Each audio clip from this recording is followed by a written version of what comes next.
എന്തിനാണ് ഇവരെന്നെ ഇങ്ങനെ വിടാതെ പിന്തുടരുന്നത്? എന്തിനാണ് എന്നെ ഇങ്ങനെ ദ്രോഹിക്കുന്നത്? ഞാൻ എന്ത് ചെയ്തിട്ടാണ്? ഇങ്ങനെ ഒരു ഫീലിംഗ് നിങ്ങൾക്കുണ്ടെങ്കിൽ ഈ വീഡിയോ നിങ്ങൾക്കുള്ളതാണ്. നമസ്തേ, those who are new here, I am doctor Susan Kaurath, life psychologist and transformation coach.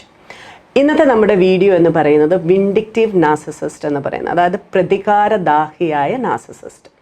അപ്പോൾ അവരെപ്പറ്റി നോക്കുമ്പോൾ അവർ എങ്ങനെയുള്ള വ്യക്തികളാണ്, ആരെയാണ് നമ്മൾ പ്രതികാരദാഹികളായിട്ട് കാണുന്നത്, എങ്ങനെയൊക്കെയാണ് അവർ ബിഹേവ് ചെയ്യുക, how they behave and why they do so, എന്തുകൊണ്ടാണ് അവരെങ്ങനെ ചെയ്യുന്നത്, എങ്ങനെ നമുക്ക് അങ്ങനത്തെ ഒരു വ്യക്തിയുടെ കയ്യിൽ പെട്ടാൽ നമ്മളെ രക്ഷിക്കാം, അല്ലെ നമുക്ക് എങ്ങനെ ആ സിറ്റുവേഷനെ ഹാൻഡിൽ ചെയ്യാമെന്ന് നോക്കാം. So let's dive in.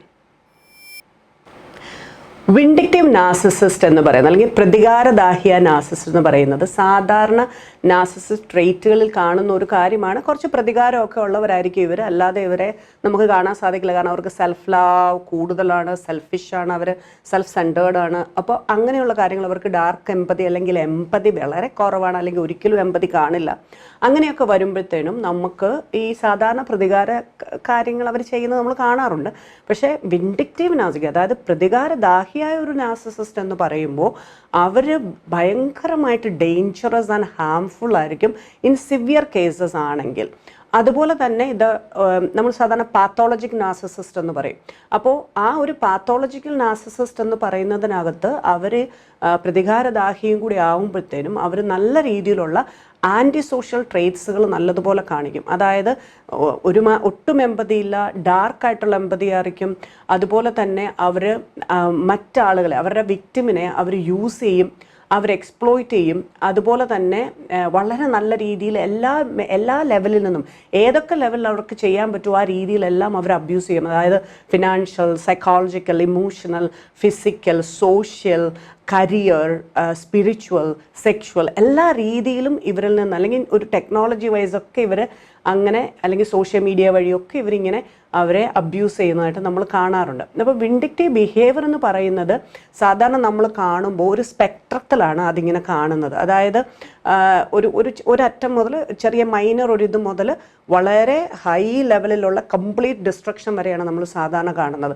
അതായത് ചെറിയ ക്രൂവൽ റിമാർക്സ് മുതൽ നമ്മൾ അവരെ വീട്ടിൽ ആണെങ്കിലും, ഇപ്പം നമ്മുടെ വീട്ടിൽ ഇത് നമ്മൾ എല്ലാ സ്ഥലങ്ങളിലും കാണാം. നമുക്ക് ഫ്രണ്ട്സിൻ്റെ ഇടയിൽ കാണാം, നമ്മുടെ ഓഫീസുകളിൽ കാണാം, വീടുകളിൽ കാണാം, ഹസ്ബൻഡ് ആൻഡ് വൈഫ് അങ്ങനത്തെ റിലേഷൻഷിപ്പിൽ, അച്ഛനമ്മമാരുടെ റിലേഷൻഷിപ്പ്, സഹോദരങ്ങൾ തമ്മിൽ, റിലേറ്റീവ്സ് തമ്മിലൊക്കെ നമുക്ക് കാണാനായിട്ട് പറ്റും. ചില ആൾക്കാരൊക്കെ നമ്മൾ കണ്ടിട്ടില്ലേ, മരിച്ചാലും അവരോടുള്ള പഴക്കം തീരില്ല, ദേഷ്യം തീരില്ല, റേജ് തീരില്ല എന്നൊക്കെ പറയുന്ന ഒരു സിറ്റുവേഷനൊക്കെ നമ്മൾ കാണാറില്ലേ. അതൊക്കെ നമ്മൾ ഈ വിൻഡിക്റ്റീവ് നാർസിസത്തിൻ്റെ ഒരു ഭാഗമായിട്ട് കാണുന്നതാണ്. നമുക്ക് ചില ആളുകൾക്ക് പ്രതികാരമൊക്കെ, ചിലർക്കൊരു ഫീലിംഗ് ഒക്കെ തോന്നും മറ്റുള്ളവരോട് നമ്മളെ എന്തെങ്കിലുമൊക്കെ ചെയ്യുമ്പോൾ. ഇതിങ്ങനെയല്ല, ഒരു നാർസിസ്റ്റിക് വേയിലേക്ക് വരുമ്പോൾ അത് വളരെ ഒരു മാലിഗ്നന്റ് വേയിലേക്ക് പോകുമ്പോൾ അതിലെ ക്രൂവൽറ്റിയിലേക്ക് പോകും. അപ്പോൾ ഇത് ഒരു സ്പെക്ട്രത്തിലേക്ക് ഈ പ്രതികാരദാഹികളായവർ വരുമ്പോൾ നമ്മൾ സാധാരണ കണ്ടിട്ടുണ്ട്. ഞാൻ എൻ്റെ ക്ലയൻസിൻ്റെ ഒരു റേഞ്ചിൽ പലരെയും ഈ ഒരു സ്പെക്ട്രത്തിൻ്റെ ഇങ്ങേ അറ്റം മുതൽ അങ്ങേ അറ്റം വരെ നമ്മൾ കാണാറുണ്ട്.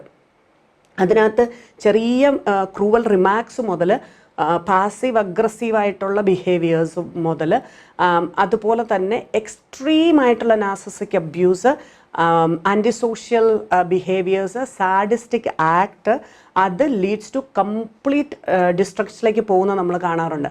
അപ്പം ചില ഈ വിൻഡിക്റ്റീവ് ആയിട്ടുള്ള നാർസിസിസ്റ്റ് ദേ ഹോൾ ഗ്രഡ്ജ്, നമ്മളെ ആ പ്രതികാരം, അവരോടുള്ള ആ പ്രതികാര ചിന്ത വർഷങ്ങളോളം തലയിൽ കൂടെ കൊണ്ടു നടക്കും. ഇവരൊക്കെയാണ് പലപ്പോഴും പലപ്പോഴും ഇവർ ജസ്റ്റിസ് സീക്ക് ചെയ്യുക എന്നുള്ള രീതിയിലേക്ക് വരും. അപ്പം നമ്മളിപ്പം ഒരു കേസ് കൊടുത്തു, അല്ലെങ്കിൽ നമ്മളൊരു ഡിവോഴ്സിലേക്ക് പോകുന്നു, അങ്ങനെയുള്ള ആ ഒരു സാഹചര്യത്തിൽ, അല്ലെങ്കിൽ അവരായിട്ട് തന്നെ ചിലപ്പോൾ അതിന് മുന്നിട്ടിറങ്ങും. അവർ ഒരു ഫ്രെയിം ചെയ്യും, ജസ്റ്റിസിലേക്ക് ചെന്നിട്ട് ജസ്റ്റിസിനെ അവർ ഒരു റിവെഞ്ചിനെ അവർ ജസ്റ്റിസ് എന്ന രീതിയിൽ ഫ്രെയിം ചെയ്തിട്ട് ലീഗലി നമുക്കെതിരായിട്ട്, സോഷ്യലി നമുക്കെതിരായിട്ട്, ഫൈനാൻഷ്യലി മീൻസ് ഒക്കെ നമ്മളെ പണിഷ് ചെയ്യാനായിട്ട് ഇവർ നല്ലപോലെ ഉപയോഗിക്കും. ഇവരാണ് പലപ്പോഴും നമ്മളൊരു കോടതിയിലൊക്കെ ചെന്ന് കഴിഞ്ഞാൽ നമ്മളായിട്ട് അങ്ങേ അറ്റം വരെ അവർ നമ്മളെ കൊണ്ടുപോകും. നമുക്ക് ഒരു കാരണവശാലും നമുക്ക് ലീഗലി നമ്മൾ അതിൽ നിന്ന് പുറത്ത് കിടക്കാൻ അവർ സമ്മതിക്കത്തില്ല. അവർ ചിലപ്പോൾ ചെയ്യുന്നത് ഇങ്ങനെയായിരിക്കും, നമ്മൾ കോടതിയിൽ ഒരു കേസ് കൊടുത്തിട്ടുണ്ടെങ്കിൽ അവർ കോടതിയിൽ ചില സമയത്ത് ഹാജരാവില്ല. അതുപോലെ തന്നെ അവർ എന്നിട്ട് നമുക്ക് പറയും ഓക്കെ ഇനി അടുത്ത ഹിയറിങ്ങിന് നിങ്ങൾ ഹാജരായില്ലെങ്കിൽ കേസ് ഇവർക്ക് ഫേവറബിൾ ആയിട്ട് വരുന്നു, അപ്പം ഹാജരാകും. അങ്ങനെ ഓരോ കാര്യങ്ങൾ വെച്ച് ഇത് നീക്കി വെച്ച് പിന്നെ നമ്മളെ കൊണ്ട് നടത്തിക്കാവുന്ന എല്ലാം നടത്തിച്ച് പിന്നെ പല പല പല കള്ളക്കഥകളുണ്ടാക്കി കള്ള കേസുകൾ കൊടുത്ത് അങ്ങനെ നമ്മളെ കൊണ്ട് അതിൻ്റെ എക്സ്ട്രീം ലെവലിലേക്ക് കൊണ്ടുപോകും. നീട്ടി ഒരു 2 മാസം കൊണ്ട് തീരുന്ന ഒരു കാര്യം നമ്മളെ കൊണ്ട് 10 വർഷത്തേക്ക് ഇവർ ഇവിടെ നടത്തിക്കും. അവർക്കൊരു കാര്യവുമില്ലാത്ത കാര്യങ്ങളെല്ലാം എടുത്തിട്ട് ഇവരിങ്ങനെ അവിടെ പ്രസൻറ്റ് ചെയ്യാനായിട്ട് നോക്കും. അവർക്കറിയാം ഇതിലൊന്നും ഒരു കാര്യമില്ല, പക്ഷെ അവിടെ അത് കൊണ്ടുവന്ന് നമ്മളെ മാക്സിമം ബുദ്ധിമുട്ടിച്ച് നമ്മളെ കംപ്ലീറ്റ് ആയിട്ട് നമ്മളെ എന്താ പറയുക നമ്മളെ എക്സോസ്റ്റഡ് ആക്കി നമ്മൾ ഫ്രസ്ട്രേറ്റഡ് ആയി നമ്മൾ ഇമോഷണലി ഡ്രെയിൻ ചെയ്ത് നമ്മളെ ഫിനാൻഷ്യലി ഡ്രെയിൻ ചെയ്ത് നമുക്ക് സൈക്കോളജിക്കലി ഭയങ്കരമായിട്ട് പെയിൻ ഉണ്ടായി, നമുക്ക് പാനിക് അറ്റാക്ക്, നമുക്കില്ലാത്ത അസുഖങ്ങളൊന്നും ഇല്ല. പിന്നെ അങ്ങനെയുള്ള ലെവലിലേക്ക് ഇവർ കൊണ്ടുപോകും. അതുപോലെ തന്നെ ഇവർ പലപ്പോഴും നമ്മൾ കാണാറുണ്ട് ഇതിവിടെയൊക്കെ ചെന്ന് കഴിഞ്ഞാൽ ഇവർ നമ്മൾ കൊടുക്കുന്ന അപ്പം നമ്മൾ പറയുകയാണ് ഇയാൾ ഫിനാൻഷ്യലി എന്നെ യൂസ് ചെയ്തു, അപ്പോൾ അവർ കൗണ്ടറായിട്ട് പറയുന്നത് ഇവളും എന്നെ യൂസ് ചെയ്യുന്നു അല്ലെ ഇവനും എന്നെ യൂസ് ചെയ്യുന്നു, ഇവരും എന്നെ യൂസ് ചെയ്തു ഞാനും ഇതിങ്ങനെ വന്നിട്ടുള്ളൂ. മാക്സിമം അവർ ഒരു കാര്യം അക്സെപ്റ്റ് ചെയ്യുന്ന അവർ ചെയ്തു ഞാനും ചെയ്തു, അല്ല ഞാൻ ചെയ്തപ്പോൾ അവരും ചെയ്തിട്ടുണ്ട്, അങ്ങനെയുള്ള രീതിയിലേക്കേ വരത്തുള്ളൂ. ഒരു കാരണവശാലും ഇവരുടെ മേളിലേക്ക് ബ്ലെയിം എടുക്കുകയൊന്നുമില്ല. അപ്പം നമ്മളെ ബുദ്ധിമുട്ടിക്കുക, നമ്മളെ കംപ്ലീറ്റ്ലി ഡിസ്ട്രോയ് ചെയ്യുക എന്നുള്ള ഒരൊറ്റ എയിം മാത്രമേ ഇവർക്കുള്ളൂ. ഇവരുമായിട്ട് പ്രത്യേകിച്ച് നമ്മൾ ഏതെങ്കിലും രീതിയിലൊന്ന് ഉടക്കി കഴിഞ്ഞാൽ അല്ലെങ്കിൽ ഇവരെ ഞാൻ അറിഞ്ഞു ഇനി എനിക്ക് ഇവരിൽ നിന്ന് മാറണം എന്നുള്ള രീതിയിലേക്ക് വന്നു കഴിഞ്ഞാൽ പിന്നെ ഇവർ വേറൊരു ലെവലിലേക്കാണ് കംപ്ലീറ്റ്ലി കയറി പോകുന്നത്. ഇവരെന്താ മെയിനായിട്ടുള്ള ബിഹേവിയേഴ്സ് നമ്മൾ നോക്കുമ്പോൾ ഇവർ പെട്ടെന്നാണ് ഒഫൻഡഡ് ആകുക. അതായത് എക്സ്ട്രീമായിട്ട് റേജ് കാണിക്കും. അതായത് ഇപ്പം അവരുടെ രീതിക്ക് ഒരു കാര്യം വന്നില്ലെങ്കിൽ അവർ ചിന്തിക്കുന്ന രീതിയിലല്ല നമ്മൾ കാര്യങ്ങൾ പോകുന്നത്, അല്ലെങ്കിൽ അവർ പറയുന്ന കാര്യങ്ങളിലേക്ക് നമ്മൾ എഗ്രി ചെയ്യുന്നില്ല എന്ന് വന്നു കഴിഞ്ഞാൽ അതുപോലെ തന്നെ അവർക്ക് തോന്നുകയാണ് അവർ ഒന്ന് ഡിസ്റെസ്പെക്റ്റഡായി ഏതെങ്കിലും ഒരു പ്ലേസസിൽ എവിടെയെങ്കിലും അങ്ങനെയൊക്കെ വന്നു കഴിഞ്ഞാൽ ഇവരുടെ റേജൊക്കെ നമ്മൾ എക്സ്പെക്റ്റ് ചെയ്യുന്നതിൻ്റെ അപ്പുറത്തേക്കായി. ചിലപ്പോൾ നമ്മളൊക്കെ കണ്ടിട്ടില്ലേ, നമ്മളൊക്കെ ചിലപ്പോൾ വീടുകളിൽ എന്തെങ്കിലും ഒരു ഫംഗ്ഷൻ വരുമ്പോഴത്തേനും ഇങ്ങനെയുള്ളൊരു കൂടെ ഉണ്ടെങ്കിൽ എന്തെങ്കിലും അവർക്കൊരു ഡിസ്റെസ്പെക്റ്റ്ഫുൾ ആയിട്ടോ അവരുടെ രീതിക്ക് വരാത്ത എന്തെങ്കിലും അവരുടെ മുഖത്തേക്ക് നോക്കുമ്പോൾ തന്നെ ആ പാസീവ് അഗ്രസീവനത്ത് കാണുമ്പോൾ തന്നെ നമ്മുടെ ചങ്കിനകത്ത് ഇങ്ങനെ പിടപെടാന്ന് പഞ്ചാരിമേളം തുടങ്ങും. അയ്യോ നമ്മേ ഇനിയിപ്പോൾ എന്താ ചെയ്യുക എന്നുള്ള രീതിയിലേക്ക് ഭയങ്കരമായിട്ട് നമുക്ക് പാൽപിറ്റേഷനും അതും ഇതുമെല്ലാം നമുക്കറിയാം. This is going to be really difficult എന്നുള്ളത്. എന്നിട്ട് ഇവർ പലപ്പോഴും ഈ ചെറിയ കാര്യങ്ങളെ ഊതി വീർപ്പിച്ച് വലിയ വഴക്കുകളുണ്ടാക്കി പലപ്പോഴും അതൊരു വലിയൊരു വാറിലേക്ക് അങ്ങോട്ടും ഇങ്ങോട്ടും ഫൈറ്റ് യുദ്ധങ്ങൾ രണ്ട് ചേരി തിരിഞ്ഞുള്ള ബഹളങ്ങളിലേക്കൊക്കെ പോകാനുള്ള സാധ്യതയുണ്ട്. അതുപോലെ തന്നെ ഇവർ ഭയങ്കരമായിട്ട് റിസൻമെൻറ്റ് കീപ്പ് ചെയ്യുന്നവരാണ്. അതായത് ഈ നമ്മൾ പറയത്തില്ലേ എനിക്ക് അവരോടുള്ള നീരസം, എനിക്ക് അവരോടുള്ള വെറുപ്പ്, അത് ഞാനിങ്ങനെ ഉള്ളിലിങ്ങനെ കീപ്പ് ചെയ്യും. എന്നിട്ട് ലോങ് ടേമിലേക്ക് ഞാൻ പല പ്ലാനുകളും ഇടും അവരെ കൊടുക്കാൻ വേണ്ടിയിട്ട്. അതൊക്കെ നമ്മളൊക്കെ അറിയുമ്പോഴത്തേനും കുറേ താമസിച്ചു പോയിട്ടുണ്ടായിരിക്കും. നമുക്കെതിരായിട്ടുള്ള പല കാര്യങ്ങളും അവർ കളക്ട് ചെയ്ത് വെക്കും. നമ്മൾ പോലും അറിയാതെ ആയിരിക്കും പല കാര്യങ്ങൾ കളക്ട് ചെയ്യുന്ന, പല കാര്യങ്ങൾ പ്ലോട്ട് ചെയ്യുന്നത്.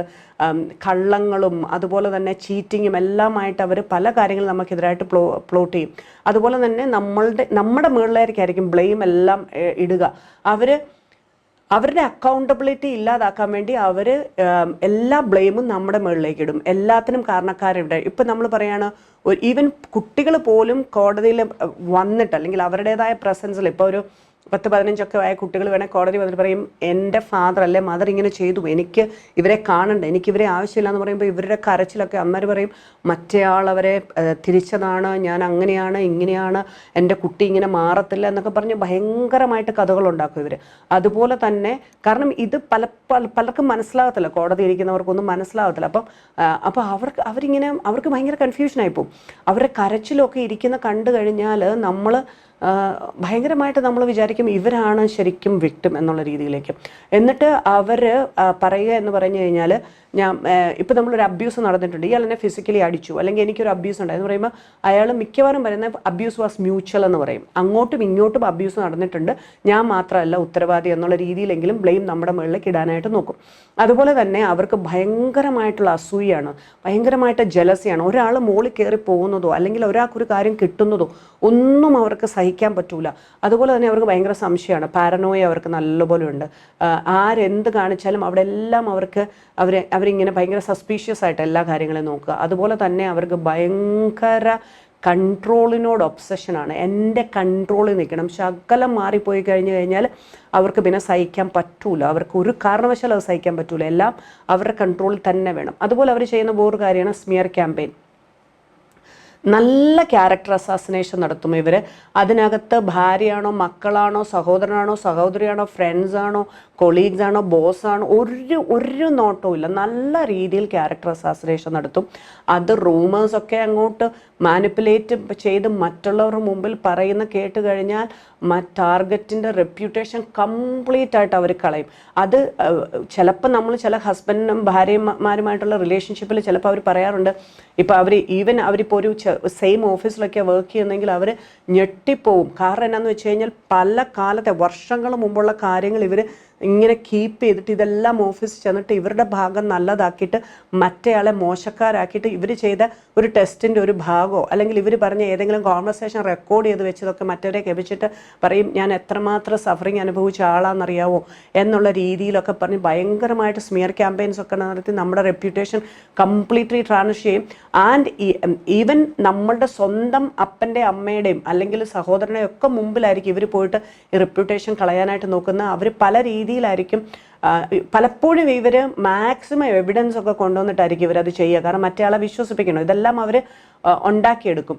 അതുപോലെ തന്നെ വളരെ അഗ്രസീവായിട്ടുള്ള റീറ്റാലിയേഷനാണ് ഇവർ ചെയ്യുക. അതായത് തിരിച്ച് നമ്മളോട് പ്രതികാരം ചെയ്യുന്ന അല്ലെങ്കിൽ തിരിച്ച് നമുക്ക് റിറ്റാലിയേറ്റ് ചെയ്യുന്നത് പല രീതിയിലുള്ള ത്രെറ്റ്സുകൾ വരും.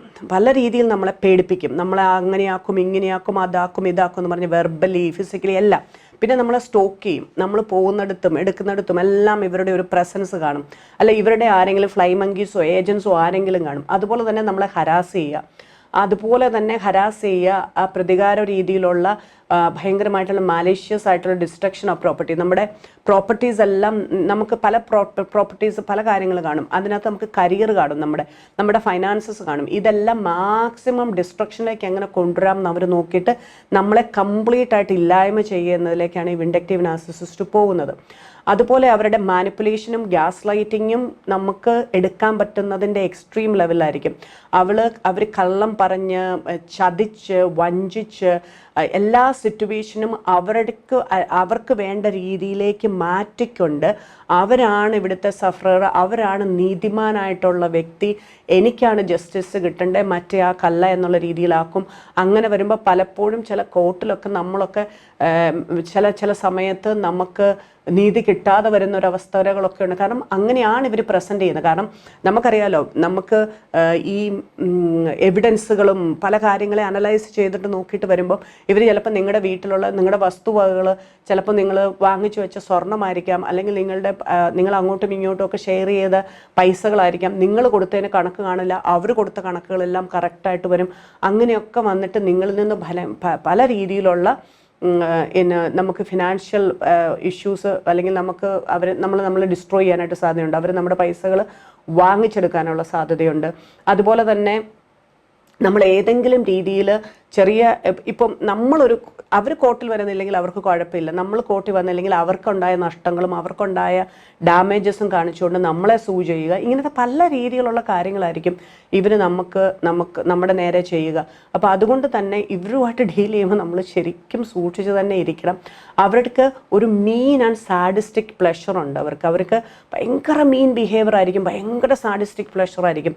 അതായത് നമ്മൾ സഫർ ചെയ്യുന്ന കണ്ടു കഴിയുമ്പോൾ അത് ഏത് രീതിയിലാണ്, ഇമോഷണലി ആയാലും ശരി, ഫിസിക്കലി ആയാലും ശരി, ഏത് രീതിയിലായാലും ശരി, അവരുടെ കൺട്രോളിൽ കിടന്ന് അവരുണ്ടാക്കിയ ആ ഒരു പദ്ധതി ഉണ്ടല്ലോ, ആ പ്ലാനിൽ കിടന്ന് നമ്മൾ സഫർ ചെയ്ത് അങ്ങനെ നരകിക്കുന്ന കാണുന്നത് അവർക്ക് ഭയങ്കരമായിട്ടുള്ള പ്ലഷറാണ്. അവരുടെ ഈഗോയും അവരുടെ ഈഗോയെ ബൂസ്റ്റ് ചെയ്യുക, അവരുടെ സെൻസ് ഓഫ് പവറിനെ അങ്ങേ അറ്റത്തേക്ക് കൊണ്ടുപോകുക എന്നുള്ള രീതിയിലാണ് അത് അവരെ ഹെൽപ്പ് ചെയ്യുന്നത്. അതുപോലെ തന്നെ നമ്മൾ കൊടുക്കുന്ന ഇൻഫർമേഷൻ, അതായത് നമ്മളിൽ നിന്ന് മാക്സിമം ഇൻഫർമേഷൻ അവർ കളക്ട് ചെയ്യും. അതെങ്ങനെയാണെന്ന് വെച്ചാൽ വളരെ ചാമിങ് ആയിട്ട്, വളരെ മാനിപ്പുലേറ്റഡ് ടാക്ടിക്സ് ഒക്കെ ഉപയോഗിച്ചിട്ട്, അതുപോലെ തന്നെ പല ഡിസോണസ്റ്റ് മീൻസിലൂടെയും അവർ നമ്മുടെ ഇൻഫർമേഷൻ കളക്ട് ചെയ്യും. അവർ ഭയങ്കരമായിട്ട് നമ്മളോട് സെൽഫ് ഡിസ്ക്ലോഷർ നടത്തും. അങ്ങനെ നമ്മൾ ഇങ്ങനെയാണ് അവരുടെ കാര്യങ്ങളെല്ലാം പറയും. പല കാര്യങ്ങൾ പറഞ്ഞിട്ട് അവരുടെ വീട്ടിലെ കാര്യങ്ങൾ, അവരുടെ ചെറുപ്പകാലത്തെ കാര്യങ്ങൾ, അവരുടെ ഒരു റൊമാൻറ്റിക് റിലേഷൻഷിപ്പ് അല്ലെങ്കിൽ ആരെങ്കിലും അവരെ പറ്റിച്ചതൊക്കെ പറഞ്ഞ് ചിലപ്പോൾ അത് കള്ളത്തരമായിരിക്കും, ഡിസോണസ്റ്റ് ആയിരിക്കും അവർ. പക്ഷേ നമ്മളോട് അതെല്ലാം പറഞ്ഞിട്ട് നമ്മളിൽ നിന്ന് ആ ഇൻഫർമേഷൻസ് എല്ലാം ഇവർ കളക്ട് ചെയ്യും. നമ്മളറിയത്തില്ല. നമ്മൾ നല്ല രീതിയിൽ നമ്മൾ നല്ല റിലേഷൻഷിപ്പിലിരിക്കുമ്പോൾ നമ്മൾ പറയും. എന്നിട്ട് അത് നമ്മളെ ബ്ലാക്ക് മെയിൽ ചെയ്യാനും നമ്മളെ കൺട്രോൾ ചെയ്യാനും ത്രട്ടൺ ചെയ്യാനും വേണ്ടിയിട്ട് ഉപയോഗിക്കുക എന്നുള്ളതാണ് ഇവർ യൂസ് ചെയ്യുന്ന ഒരു കാര്യം. അടുത്തതെന്ന് പറയുന്നത് ഇവരുടെ ഒരു മെയിൻ ടാക്ടിക്കാണ്. അവർ യൂസ് ചെയ്യും, മിസ്യൂസ് ചെയ്യും, അബ്യൂസ് ചെയ്യും. ഇത്രയും കാര്യം ചെയ്തിട്ട് നമ്മളെ ഡിസ്കാർഡ് ചെയ്യുകയും ചെയ്യും. അവർ ഡിസ്കാർഡ് ചെയ്താൽ അവർക്ക് കുഴപ്പമില്ല. അല്ലാതെ പോകുമ്പോഴാണ് ഇവർ ഭയങ്കര പ്രതികാരദ്രാഹിയാണ്. ഇനി അവർ യൂസ് ചെയ്ത്, മിസ്യൂസ് ചെയ്ത്, അബ്യൂസ് ചെയ്ത് നിങ്ങളെ ഡിസ്കാർഡ് ചെയ്താൽ നിങ്ങൾ മിണ്ടാതെ അടങ്ങി ഒതുങ്ങി പൊക്കോണം. അവർക്കെതിരായിട്ട് എന്തെങ്കിലും ചെയ്തിട്ടുണ്ടെങ്കിൽ അവർ ഡിസ്കാർഡ് ചെയ്യുന്ന വെറുതെ ഒന്നും ആയിരിക്കില്ല. അവരുടെ കയ്യിൽ എല്ലാ കാര്യങ്ങളും നിങ്ങളെപ്പറ്റി ഉണ്ടായിരിക്കും. എന്നിട്ടായിരിക്കും അവർ നിങ്ങളെ ഡിസ്കാർഡ് ചെയ്യുന്നത്.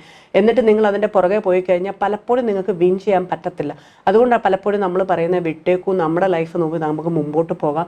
എന്തായാലും നമ്മൾ അതിനകത്തൂടെ പോയി അവർക്ക് ആ വിൻ കൊടുത്തു, അതിനകത്ത് നമുക്കും ഒരു റോളുണ്ട് എന്ന് പറയുന്നത്. അപ്പം അവർ റിലേഷൻഷിപ്സിനെ കാണുന്നത് എപ്പോഴും ഒരു ട്രാൻസാക്ഷണലായിട്ടാണ്. അപ്പം ഞാൻ അങ്ങോട്ട് തരുന്നു, എനിക്ക് ഇങ്ങോട്ട് കിട്ടുന്നു. അതിനകത്ത് മേജറായിട്ട് അവർ സ്ട്രാറ്റജിക്കലി അവർ നല്ല പ്ലാൻ ചെയ്ത്, ഒരു നല്ല പോലെ ചാമൊക്കെ കൊടുത്ത് അവർ കോൺ ചെയ്ത് നമ്മൾ പീപ്പിളിൽ നിന്ന് അവർക്ക് എന്ത് വേണോ അത് അവർ നേടിയെടുക്കും. നല്ല ഫോർച്യൂണാണോ, പൈസയാണോ, പണമാണോ, സ്വത്താണോ, ഗോൾഡാണോ, അല്ലെങ്കിൽ ഫെയിമാണോ, പവറാണോ, അതോ ഭയങ്കരമായ സ്റ്റേറ്റസ് ആണോ, അതുപോലെ തന്നെ വേറൊരാളുടെ സ്കില്ലൊക്കെ യൂസ് ചെയ്തിട്ട്, ബിസിനസ് സ്കില്ലുകളും ഇതൊക്കെ യൂസ് ചെയ്തിട്ട് അവർക്ക് കാര്യങ്ങൾ നേടിയെടുക്കാനാണോ, അല്ലെങ്കിൽ അവരുടെ ചില ആളുകളുടെ കൂടെ നിന്ന് അവരുടെ പേഴ്സണാലിറ്റി, അവരുടെ കാര്യങ്ങളൊക്കെ നോക്കി അവരിൽ നിന്ന് എനിക്കറിയാം ചില ആളുകളുടെ ഫാമിലി സ്റ്റേറ്റസ് അല്ലെങ്കിൽ ഫാമിലി നെയിംസിനെ യൂസ് ചെയ്തുകൊണ്ട് അവർ കാര്യങ്ങളെ എക്സ്പ്ലോയിറ്റ് ചെയ്തെടുക്കും. അത് കഴിഞ്ഞിട്ട് അവർ യൂസ് എല്ലാം കഴിഞ്ഞ് കഴിയുമ്പോൾ അവർക്കെല്ലാം കിട്ടിക്കഴിയുമ്പോൾ അവർ ആ ടാർഗറ്റിനെ അല്ലെങ്കിൽ ആ വിക്ടിമിനെ അവർ ഡിസ്കാർഡ് ചെയ്യും. അത് മെയിനായിട്ട് അവർ ആ സമയമാകുമ്പോഴത്തേനും പുതിയ ഒരാളെ അവർ കണ്ടെത്തിയിട്ടുണ്ടായിരിക്കും. ബെറ്റർ ഓൾട്ടർനേറ്റീവ് ഒരു വിക്ടിമിനെ അവർക്ക് കിട്ടിയിട്ടുണ്ടായിരിക്കും. അപ്പം ആ സമയത്ത് വിൻഡിക്റ്റീവായിട്ടുള്ള നാർസിസിസ്റ്റ് മിക്കവാറും അവരുടെ ആ റിലേഷൻഷിപ്പ് ആ വിക്ടിമായിട്ടുള്ളത് മിക്കവാറും അവർ എൻഡ് ചെയ്ത് അടുത്ത നെക്സ്റ്റ് വിക്ടിമിലേക്ക് അവർ പോയിട്ടുണ്ടായിരിക്കും.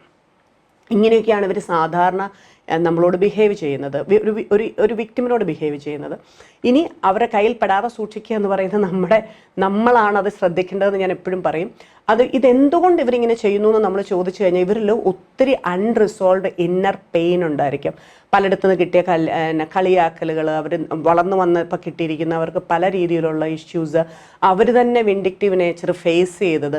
അപ്പോൾ അവരുടെ ആ ഇന്നർ ഹേർട്ട്, അവരുടെ ഇന്നർ സെക്യൂരിറ്റി, ഇതെല്ലാം അവർ പ്രതികാരത്തിലൂടെ മറ്റുള്ളവരിലേക്ക് കാണിച്ചിട്ട്, കണ്ടില്ലേ ഞാനും കപ്പാസിറ്റി ഉള്ളവനാണ്, ഞാൻ കേപ്പബിൾ ഉള്ളവനാണ്, എന്നോട് കളിച്ചാൽ ഇങ്ങനെ ഇരിക്കും, ഞാൻ നിന്നെയൊക്കെ ശരിയാക്കും, തകർക്കും എന്നൊക്കെ പറഞ്ഞിട്ടുള്ള ആ ഒരു ഫീൽ അവർക്ക് കിട്ടും. ആ ഒരു ഇൻസെക്യൂരിറ്റിയിൽ നിന്ന് അവർ ഭയങ്കരമായിട്ടൊരു പവറുള്ള വ്യക്തിയായിട്ട് മാറുന്നതിനെ അവർക്ക് ഫീൽ ചെയ്യാനായിട്ട് പറ്റും.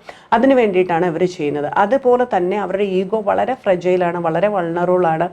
അവർക്ക് ഒരു കാരണവശാലും ഒരു റിജക്ഷനോ അല്ലെങ്കിൽ വേറൊരാൾ സെറ്റ് ചെയ്യുന്ന ബൗണ്ടറീസ് ഒന്നും അവർക്ക് സഹിക്കാൻ പറ്റില്ല, അവർക്ക് എടുക്കാൻ പറ്റില്ല. അവർ അതിനെ കാണുന്നത് വളരെ ഡീപ്പായിട്ടുള്ള, വളരെ ഇതായിട്ടുള്ള, ബിഗായിട്ടുള്ള, വളരെ മോശമായിട്ടുള്ളൊരു നാർസിസിസം ഇഞ്ചുറി ആയിട്ടാണ് അവർ കാണുന്നത്. നാർസിസിസം ഇഞ്ചുറി നമുക്കറിയാം, അവർക്ക് വന്നു കഴിഞ്ഞാൽ അവർ പിന്നെ ഭയങ്കരമായിട്ട് റിയാക്ട് ചെയ്യും. അതുപോലെ തന്നെ അവരുടെ ഈഗോയെ ഇങ്ങനെ അവർ ബൂസ്റ്റ് ചെയ്തുകൊണ്ടിരിക്കും. അതായത് അവർ ഭയങ്കരമായിട്ട് മറ്റുള്ളവർ സഫർ ചെയ്യുമ്പോൾ അവരെ കൺട്രോളിൽ കൊണ്ടുപോകും. അവരിങ്ങനെ സഫർ ചെയ്യുന്ന കാണുമ്പോൾ അവരുടെ ഈഗോയ്ക്ക് ഭയങ്കരമായിട്ടൊരു പ്ലഷർ കിട്ടും. ദേ ഡിറൈവ് പ്ലഷർ. മറ്റുള്ളവർ സഫർ ചെയ്യുന്നതിൽ നിന്ന് അവർ പ്ലഷർ കണ്ടെത്തിയിട്ട് അവരുടെ ഈഗോയെ അവർ ഭയങ്കരമായിട്ട് ബൂസ്റ്റ് ചെയ്ത് അവരുടെ സെൻസ് ഓഫ് പവർ, അതുപോലെ തന്നെ അവരുടെ കൺട്രോൾ, ഇതെല്ലാം അവർക്ക് ഭയങ്കരമായിട്ട് ഫീൽ ചെയ്യുക. അപ്പോൾ ആ ഒരു ഹൈ ഫീൽ കിട്ടാൻ വേണ്ടിയിട്ടാണ് അവരിതൊക്കെ ചെയ്യുന്നത്. ഇനി അടുത്തതെന്ന് പറയുന്നത്, നമ്മൾ ഇങ്ങനത്തെ ഒരാളുടെ കയ്യിൽ പെട്ട് കഴിഞ്ഞാൽ നമ്മൾ എങ്ങനെയാണ് ഹാൻഡിൽ ചെയ്യുക എന്നുള്ളതാണ് നമ്മൾ നോക്കുന്നത്. അതിനകത്ത് ആദ്യമേ തന്നെ പറയട്ടെ, ഇങ്ങനെ ഒരാളുടെ കൈ കിട്ടിക്കഴിഞ്ഞാൽ you need to prepare for retaliation. അതായത് ദാഹിയായ ഒരാളെ ഹാൻഡിൽ ചെയ്യുന്ന രീതിയിലേക്ക് നമ്മൾ പ്രിപ്പയർ ആകണം. അപ്പോൾ അതിനകത്ത് ഏത് രീതിയിലുള്ള ബൗണ്ടറീസാണ് സെറ്റ് ചെയ്യേണ്ടത് നമ്മൾ നോക്കണം. അപ്പോൾ കാരണം എന്നാന്ന് വെച്ച് കഴിഞ്ഞാൽ നമ്മളൊരു റിലേഷൻഷിപ്പ് എൻഡ് ചെയ്യുമ്പോഴത്തേനും അത് മിക്കവാറും ആ ഒരു വ്യക്തിയുമായിട്ട് മാറിക്കഴിഞ്ഞാൽ ഡെഫിനറ്റായിട്ടും അത് ട്രിഗർ ചെയ്യും ഒരു പ്രതികാരത്തിനായിട്ട്. റിട്ടാലിയേഷൻ ട്രിഗർ ചെയ്യും നമ്മൾ അയാളുമായിട്ട് ബൗണ്ടറി സെറ്റ് ചെയ്യുമ്പോൾ, അത് എൻഡ് ചെയ്യുമ്പോൾ. അതിന് നമ്മൾ പ്രിപ്പയർഡ് ആയിരിക്കണം. You need to document everything, every events. അതായത് ഇവൻറ്റ്സ് എവിഡൻസ് ജേർണൽ ഞാൻ നേരത്തെ പറഞ്ഞിട്ടുണ്ട്, അതിൻ്റെ വീഡിയോസും ഉണ്ട്, നിങ്ങൾക്ക് നോക്കാം. അതിനകത്ത് keep record of all interaction, threats, actions, എല്ലാ കാര്യങ്ങളും. പ്രത്യേകിച്ച് നമ്മളൊരു ലീഗൽ ഇതിലേക്ക് പോവുകയാണെങ്കിൽ അതിന് വേണ്ടിയിട്ട്, അതിന് എവിഡൻസ് ആയിട്ട് യൂസ് ചെയ്യാൻ ഇതെല്ലാം നമുക്ക് വേണം. നമ്മുടെ ലൈഫിൽ ആരായാലും ശരി, ഒരാൾ മോശമായിട്ട് പെരുമാറും, നമുക്കൊരു ചെറിയ സംശയം തോന്നി അപ്പം തന്നെ അതിന് കാത്തിരിക്കുകയൊന്നും വേണ്ട ലേറ്ററിലേക്ക് വേണ്ടിയിട്ട്. അപ്പം തന്നെ നമ്മൾ അവരെ ഒന്ന് ഒബ്സർവ് ചെയ്തിട്ട് ഈ ഇവൻറ്റ്സ് എവിഡൻസ് ജേർണൽ ഒന്ന് നമ്മൾ പ്രിപ്പയർ ചെയ്തുകൊണ്ടിരിക്കണം. അങ്ങനെ വരുമ്പോഴാണ് നമുക്ക് ഏതെങ്കിലും ഒരു സിറ്റുവേഷൻ വന്നു കഴിഞ്ഞാൽ നമുക്ക് നമ്മളെ പ്രൊട്ടക്റ്റ് ചെയ്യാൻ പറ്റത്തുള്ളൂ. അതുപോലെ തന്നെ നമ്മൾ നോക്കേണ്ട ഒരു കാര്യമാണ് ഇവരുമായിട്ട് ഒന്നില്ലെങ്കിൽ നോ കോണ്ടാക്ട്, അല്ലെങ്കിൽ വളരെ ലോ കോണ്ടാക്ട്, വളരെ മിനിമൈസ് ചെയ്യണം നമ്മൾ ഇവരുമായിട്ടുള്ള കോണ്ടാക്ട്. അത് കംപ്ലീറ്റ്ലി സ്റ്റോപ്പ് ചെയ്യാൻ പറ്റുകയാണെങ്കിൽ അത് ഏറ്റവും നല്ലതാണ്. നമ്മളിലേക്കുള്ള ആക്സസ് കംപ്ലീറ്റ് ആയിട്ട് ലിമിറ്റ് ചെയ്യണം. ഒന്നില്ലെങ്കിൽ ത്രൂ ഏതെങ്കിലും നമ്മൾ ട്രസ്റ്റ് ചെയ്യുന്ന ഒരാൾ വഴിയോ, അല്ലെങ്കിൽ ലീഗൽ പ്രൊസീജിയേഴ്സ് അല്ലെങ്കിൽ ലീഗൽ സിസ്റ്റം വഴിയൊക്കെ നമ്മളത് സമ്മതിച്ചു കൊടുക്കാവൂ. അതുപോലെ തന്നെ ഏറ്റവും ഇമ്പോർട്ടൻ്റ് ആണ്, ഇങ്ങനെയുള്ളവരിലുണ്ടെങ്കിൽ seek support. You have to engage with therapist. നല്ല തെറപ്പിസ്റ്റുകളെ നിങ്ങൾക്ക് വേണം, നല്ല സ്ട്രോങ് ആയിട്ടുള്ള, നിങ്ങളെ ഈ രീതിക്കുള്ളതിലെല്ലാം ഹെൽപ്പ് ചെയ്യാനായിട്ട് നല്ല പവർഫുള്ളായിട്ടുള്ള, നിങ്ങളെ അതിലൂടെ നടത്തിക്കൊണ്ട് പോകാൻ കപ്പാസിറ്റി ഉള്ള നല്ല തെറപ്പിസ്റ്റുകളുണ്ട് ഇതിനകത്ത്. ആ തെറപ്പിസ്റ്റുകളെ അതല്ലാതെ വെറും അഡ്വൈസ് നിങ്ങൾ അങ്ങനെ ചെയ്യൂ ഇങ്ങനെ ചെയ്യുന്നല്ല, ഓരോ എലമെൻറ്റിനെയും അനലൈസ് ചെയ്ത് മനസ്സിലാക്കി നിങ്ങളെ ആ പാത്തിലൂടെ നടത്തിക്കൊണ്ട് പോയി നിങ്ങളെ പ്രൊട്ടക്റ്റ് ചെയ്ത് നിങ്ങളെ അടുത്ത ഒരു പാത്തിലേക്ക് കയറ്റി വിട്ട് ലിവ് എന്ന് പറയുന്ന രീതിയിലേക്ക് കൊണ്ടുപോകുന്ന തെറപ്പിസ്റ്റുകളുണ്ട്. അങ്ങനത്തെ തെറപ്പിസ്റ്റുകളുടെ ഹെൽപ്പ് സീക്ക് ചെയ്യുക. ലോയേഴ്സുമായിട്ട് നല്ല അറ്റോർണീസ്, ചുമ്മാ സാധാരണ നല്ല അറ്റോർണീസ്, നമ്മളെ മനസ്സിലാക്കുന്ന നല്ല രീതിയിലുള്ള അറ്റോർണീസുമായിട്ട് കണക്ഷൻ എടുക്കുക, അല്ലെങ്കിൽ അവരെ എൻഗേജ് ആക്കുക. അതുപോലെ തന്നെ നല്ല ട്രസ്റ്റഡ് ഫ്രണ്ട്സ് കാണും, കുറച്ച് കറേജൊക്കെ ഉള്ള നല്ല ഇതായിട്ടുള്ള, ഇത് സിമിലർ സിറ്റുവേഷനിലൂടെ കടന്നു പോയിട്ട് അതിൽ നിന്ന് പുറത്ത് കടന്ന ചില ആളുകളുണ്ട്. വളരെ നല്ല രീതിയിലേക്ക് നമുക്കവരെ അവരുടെ വൂണ്ടിൽ നിന്ന് പുറത്ത് കടന്നിരിക്കും, അവരുടെ ട്രോമാസൊക്കെ ഹീൽ ചെയ്ത് പ്രോപ്പറായിട്ട് അവരും നല്ല രീതിയിൽ വന്നിരിക്കുന്ന ആളുകളാണെങ്കിൽ മാത്രമേ നമുക്ക് ഹെൽപ്പ് കിട്ടത്തുള്ളൂ. അല്ലെ അവരെ ചാരുമ്പം നിങ്ങൾ രണ്ടുപേരും ചിലപ്പം താഴ്ന്നു പോകാൻ സാധ്യതയുണ്ട്. അങ്ങനെയുള്ളവരുമായിട്ട് നിങ്ങൾ നല്ല രീതിയിൽ എൻഗേജ്ഡ് ആകുക. അതുപോലെ തന്നെ ഈ ഫ്രണ്ട്സിനും ആരായാലും നമ്മൾ കണക്ട് ചെയ്യുന്നവർക്ക് ഈ അബ്യൂസസിനെയും ഇതിനെ പറ്റിയുള്ള നല്ല അറിവും ഉണ്ടായിരിക്കണം. അതുപോലെ തന്നെ നമ്മൾ എപ്പോഴും ഓർക്കണം, do not engage in rage. അപ്പം എപ്പോഴായാലും നിങ്ങൾ അവരുമായിട്ടുള്ള കണക്ഷൻ നിർത്തിയാലും ബൗണ്ടറി സെറ്റ് ചെയ്താലും അല്ല അവരുടെ കൂടെ ആണെങ്കിൽ പോലും ഒരു കാരണവശാലും അവരുടെ ഔട്ട്ബേസ്റ്റ് അവർ പുറത്തേക്ക് കാണിക്കുന്ന റേജ് ഔട്ട്ബേസ്റ്റുകളുണ്ട്. അവരങ്ങനെ കാണിക്കുമ്പോൾ അവർ നമ്മളെ ചിലപ്പോൾ കൊടുക്കാൻ വേണ്ടിയിട്ടായിരിക്കും അവർ പല കാര്യങ്ങളും ചെയ്യുന്നത്. അതിനകത്ത് നിങ്ങളുടെ ഇമോഷണൽ ഔട്ട്ബേസ്റ്റിലൂടെ നിങ്ങൾ അവരുമായിട്ട് ഒരു കാരണവശാലും നിങ്ങൾ റിയാക്ട് ചെയ്യരുത്. അങ്ങനെ റിയാക്ട് ചെയ്ത് കഴിഞ്ഞാൽ നിങ്ങൾ അവരുടെ ആ നീഡ് ഫോർ കൺട്രോളിനെയാണ് നിങ്ങൾ ഫീഡ് ചെയ്യുന്നത്. അങ്ങനെ വന്നു കഴിയുമ്പോൾ നിങ്ങളെ അവർക്ക് അതിലേക്ക് കൊണ്ടുവരാൻ പറ്റും. കാരണം അതുകൊണ്ടാണ് നമ്മൾ പറയുന്നത്, when you are engage you definitely engage with your cognitive ബ്രെയിനിലേക്ക് വരണം. എപ്പോഴും നമ്മൾ കോൺഷ്യസ്ലി ആയിരിക്കണം ഡീൽ ചെയ്യേണ്ടത്. സബ് കോൺഷ്യസ്ലി നമ്മൾ ഇവർക്ക് സബ്മിറ്റായി പോകരുത്. പകരം നമ്മൾ കോൺഷ്യസ്ലി ഇവരെ ഡീൽ ചെയ്യുമ്പോഴാണ് നമുക്കിതിലൂടെ നല്ല രീതിയിൽ പുറത്ത് വരാനായിട്ട് പറ്റുക. ഞാൻ എപ്പോഴും പറയാറുള്ളത് പോലെ നമ്മൾ ആരും ഒരാളെയും അബ്യൂസ് ചെയ്യാൻ പാടില്ല, നമുക്ക് അബ്യൂസ് എടുക്കാൻ പാടില്ല, നമ്മൾ നമ്മളെ തന്നെ അബ്യൂസ് ചെയ്യാനും പാടില്ല. അതുപോലെ നമ്മൾ ഏറ്റവും നന്നായിട്ട് നമ്മളെ ടേക്ക് കെയർ ചെയ്തുകൊണ്ട് നമ്മളെ പ്രൊട്ടക്റ്റ് ചെയ്തുകൊണ്ട് നമ്മൾ ജീവിക്കണം. അതിന് ദൈവം നമ്മെല്ലാം അനുഗ്രഹിക്കട്ടെ.